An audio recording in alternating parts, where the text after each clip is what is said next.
guys, what's going on? Third Street Reactions here. We're back. I'm Shane. Zach. We're back here with Star Wars: The Clone Wars. We're watching chronological order. We're on season 6. You know what? I can't remember exactly, but we're towards the end. It's not on the screen, so... Yeah, no, here it is. Last episode, Zach. Plo Koon, he found Sifo Dyas' lightsaber. Yeah, and the ship that was crashed on the moon, orbiting that planet that the damn... yeah, it's called Obadiah. Yeah. Or Obadiah. Obadiah. Yeah. But they basically, the record said that he died on Felucia. Yeah, but the fucking Pikes shot his ass down. The Pikes shot his ass down. It was initiated by Dooku. And he wanted the body. But he had an aide named Silman. Valorum's aide. Oh, it was Valorum's aide, yeah.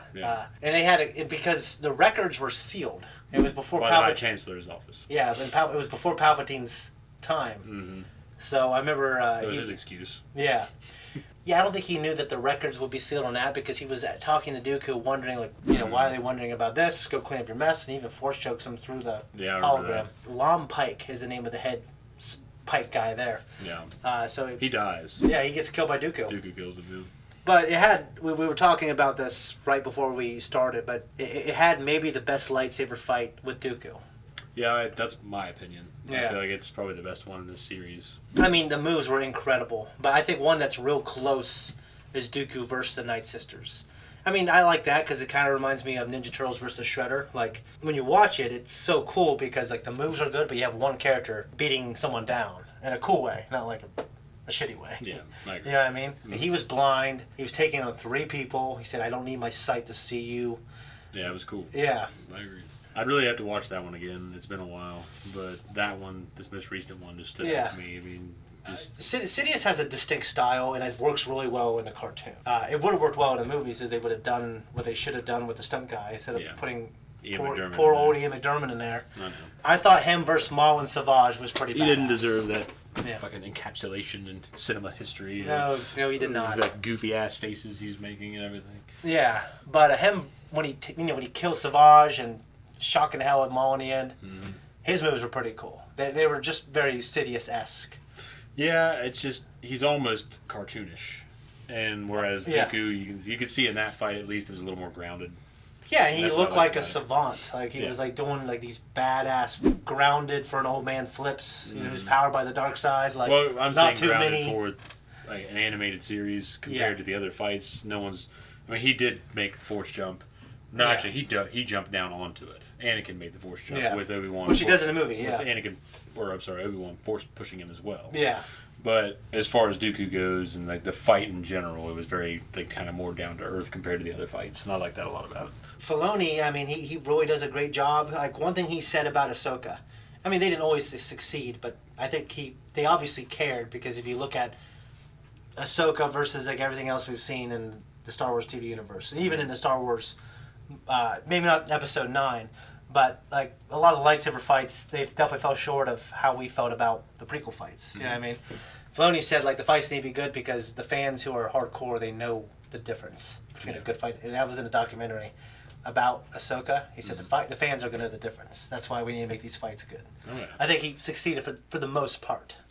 Yeah, I mean he can't control like, all right, you're contracted to come here 2 weeks before, and that's worked out by the lawyers. Yeah, and that's all the time you got.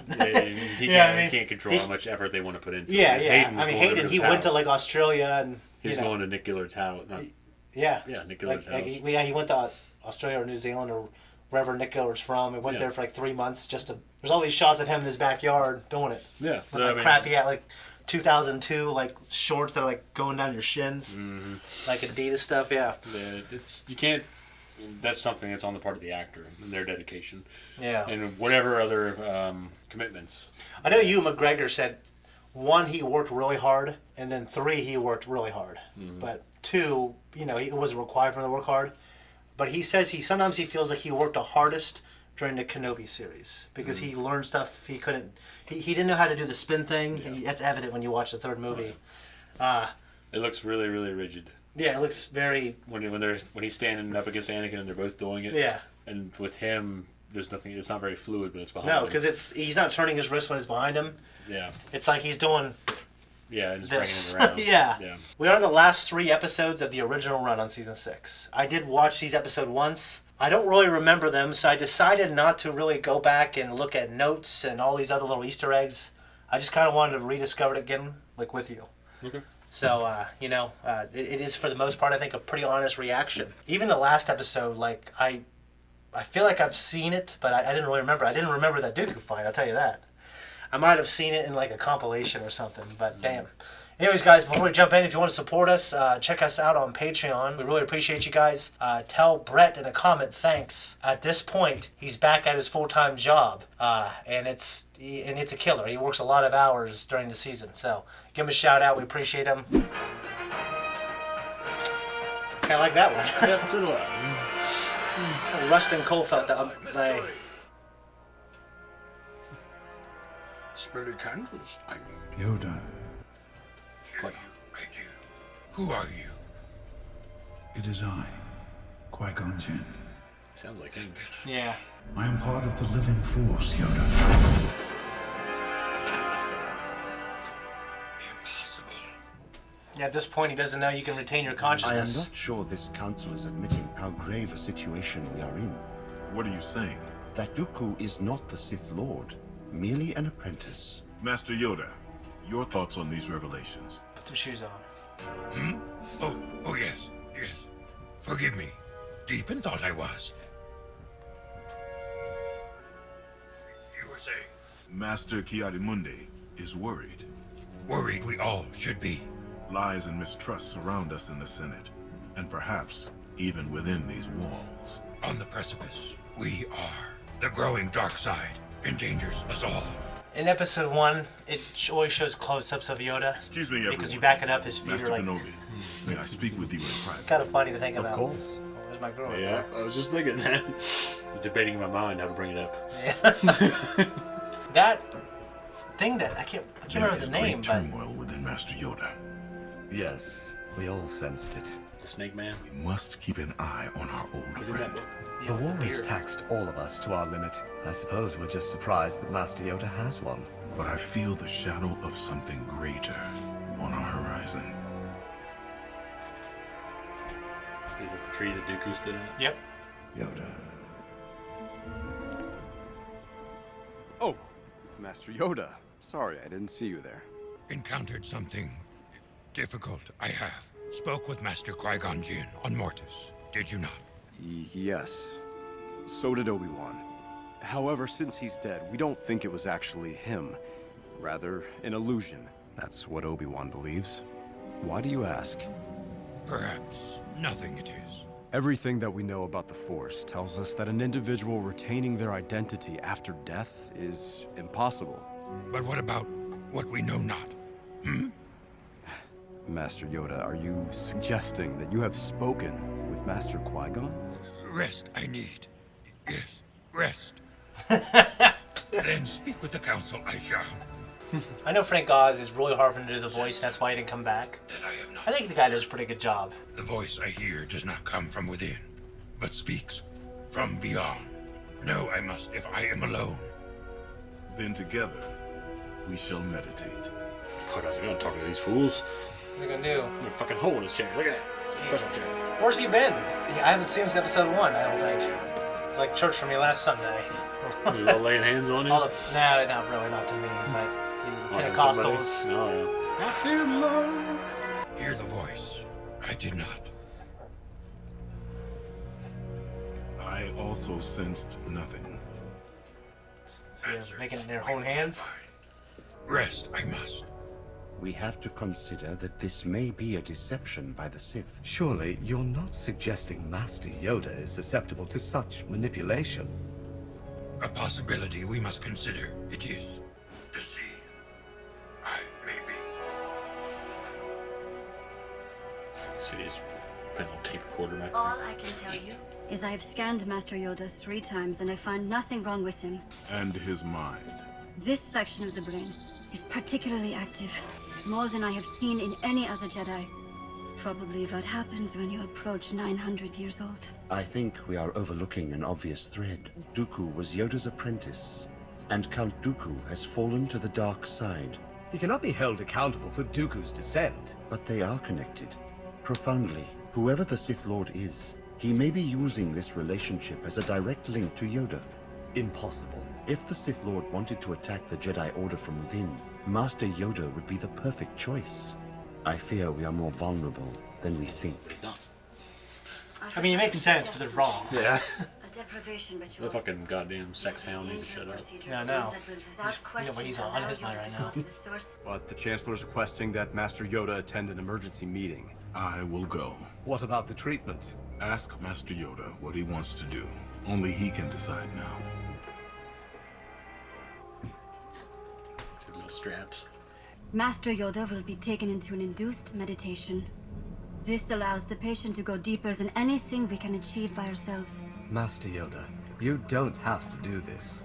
Solve this puzzle. I will. But it could be more dangerous than you realize. The danger is not to know the truth. See clearly, I must. Looks like he's parachuting and Help coming down. this will. It's like a sensory deprivation tank. She's sick as hell. Look at her. I know. I was thinking that earlier. What kind of doctor are you? What kind of doctor are you? You gonna see some juicy ass doctor? What kind of doctor are you, baby? Come to Dagobah. The answers you seek are here. You must complete what I could not. Speak of this to no one. Trust no one. Come to Dagobah alone. Because Qui-Gon couldn't... Isn't it my right that he couldn't master it to where he can appear? From what I understand, yeah. Lost you there. It was mastered by... To the dead, I was. Friends, long gone. Good friends. That angle he looked like when he was dying on Return of the Jedi. How did the procedure go? Yoda seems to be under the impression he contacted the dead and spoke with them. The dead are part of the cosmic force and lose their individuality. Shut up. I fear Yoda is under attack by the Sith. Until what's going on is clear, I want temple guards placed in the medical bay. I will leave you two alone. You asked for me, Master? Yes. Friends we are. Hmm? Of course. A choice you must make. What must I do? Help me to escape. Yes. Escape. But you're not in prison. No? Already, all around us, the cage may be. A journey I must make. Alone. The Council will not want you to travel at all. Disobeying the Council, your expertise is. That is why I ask for your help. It is the spontaneity you find so easily, which others do not. That is what sets you apart. At least some other things. Yeah. Banging the senators, lust for power. It's funny that he's helping him get to the planet. Yeah. That He's gonna be... they can't find him there later. He can't put that together. Yeah. Dr. Nemo's gonna notice Yoda's missing any minute now. Get him to his ship as fast as possible and get him out of here. He didn't know he was going to the Dagobah. No. You're right. Where's Master Yoda? What have you done? Hey, for once, none of this was my idea. George kind of made this like last minute adjustment, the idea that these little ships would need these hyperspace rings. Yeah. It just kind of, and you put that in prequels. Cool idea. And it's kind of like, what a cool detail.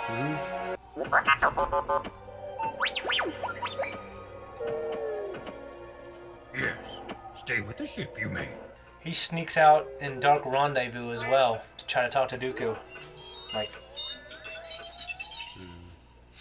Episode 5 vibes. They try to appeal to him, and then Dooku almost, he's like right there, little cracks in the armor. But ultimately he won't do it. Here I am. Ready for my next instruction, Master Qui-Gon. Yoda, my old friend, you have come at last. A great voice. Qui-Gon Jinn, why have you brought me here? Follow the light. The light will be your guide. Good video game. Makes me want to watch Episode 5, though. Yeah. I am a manifestation of the Force. A force that consists of two parts. Living beings generate the living force, which in turn powers the wellspring that is the cosmic force. Show yourself, can you? My training was incomplete. All energy from the living force, from all things that have ever lived, feeds into the cosmic force, binding everything and communicating to us through the midichlorians. Because of this, I can speak to you now. I exist where there is no future or past. Know you who the Sith Lord is. I can only show you a place where the answers will be revealed to you. But why? Why can't you just tell them? Yeah, man. There are rules here. Give power to that which you fear, and it will show itself to you. Must be a different location. See, like I said, it's just roots. Similar experience, though. Yeah. And you kind of said something similar.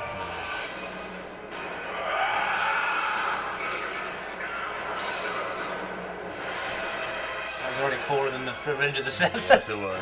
It's because, like, that guttural scream he does.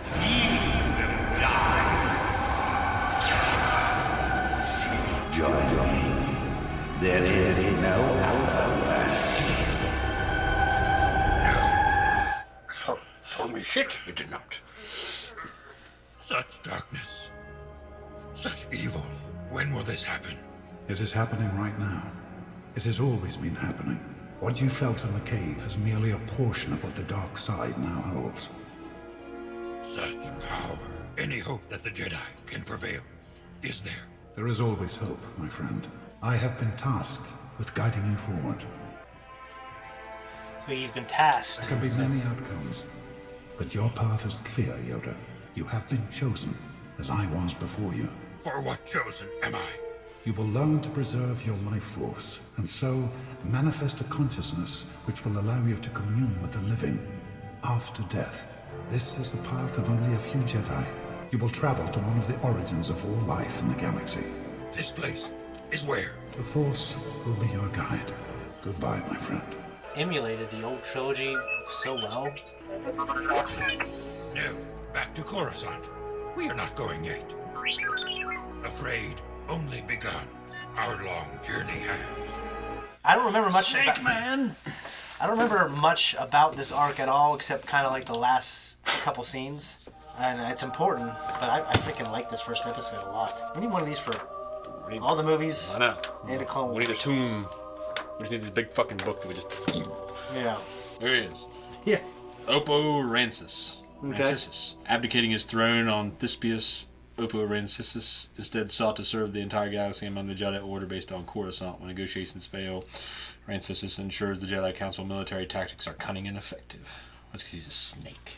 Yeah. Remember happened to this hard ass? Did he die? Oh, we saw him in Yeah. Clone Wars. Yeah, I remember that. Yeah, he dies in Tarkin's arc. Yep. And He of was course, he had a Russian accent Yeah. and stuff. Like a really deep voice. Yeah. Of course, Dooku kills her. Yep. Bryce Dallas Howard. Alright, we're getting lost. Yeah. What'd you think?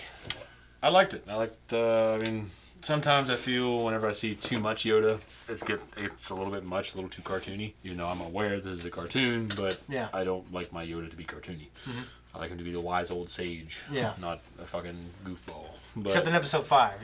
that's different though. Yeah. Yeah, it's very different there. It's kind of like Iroh. He was testing. Where Iroh has kind of his kind of goofy, laid back moments, but then he's like, then he has his personal, Yeah.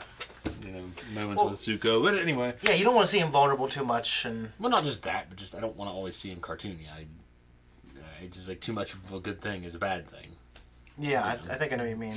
And Qui-Gon sending him to Dagobah, it was really cool. It was cool to see that tied back in and why he ends up going there to complete his training, even though Obi-Wan didn't.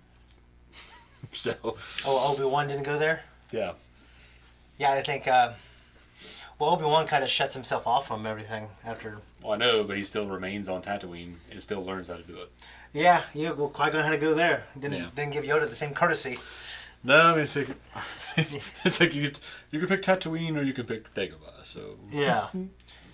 Well, I guess by most at least Tatooine's civilized. Like it's civilization. There's people there. Civilization is there, even though they're like an uncivilized group of people there. Yeah, Dagobah is. Yeah.